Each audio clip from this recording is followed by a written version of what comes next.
Selamat ketemu lagi di pembelajaran matematika. Kali ini kita membahas materi aritmatika sosial, khususnya bunga tunggal dan pajak.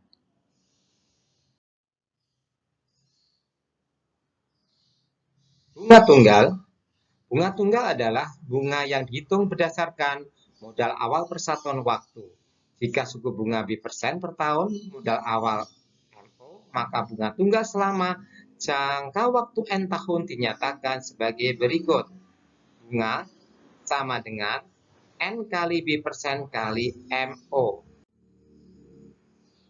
Contoh, Ibu Santi menyimpan uang di koperasi sebesar 3 juta dengan suku bunga 12% per tahun. Tentukan besar bunga yang diterima Ibu Santi pada akhir bulan ketiga.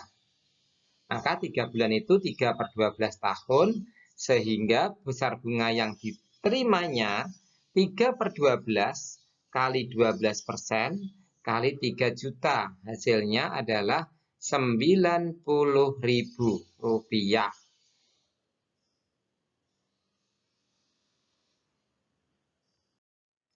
Sekarang pajak.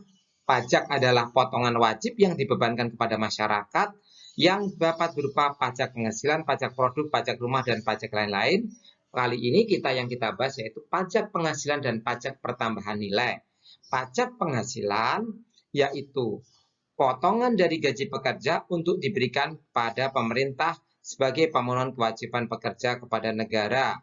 Yaitu contohnya gaji Bayu mula-mula 4 juta, ia dikenai pajak penghasilan 20%, maka gaji yang diterima Bayu itu nanti makin banyak atau bertambah kalau dikenai pajak.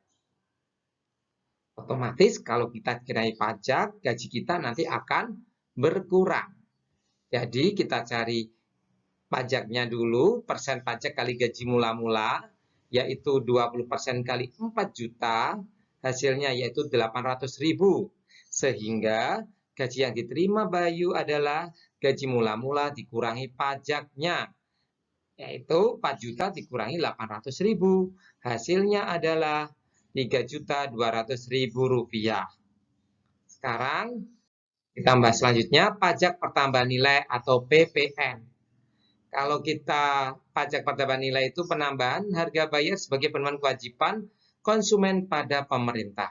Jadi kalau kita membeli barang dikenai pajak, maka uang yang kita bayarkan kalau dari harga semula, maka akan bertambah karena dikenai pajak. Jadi contohnya itu harga membeli TV dengan harga 3.500.000, ia dikenai pajak 10%. Berapa rupiah uang yang harus dibayar harga? Maka kita cari pajaknya, persen pajak yaitu 10% kali 3.500.000, yaitu 350.000. Sehingga harga yang harus dibayar adalah harga barang ditambah pajak, yaitu 3.500.000 ditambah 350.000. 3.850.000. Jadi uang yang harus dibayar harga untuk membayar televisi itu Rp3.850.000. Oke, saya kira cukup.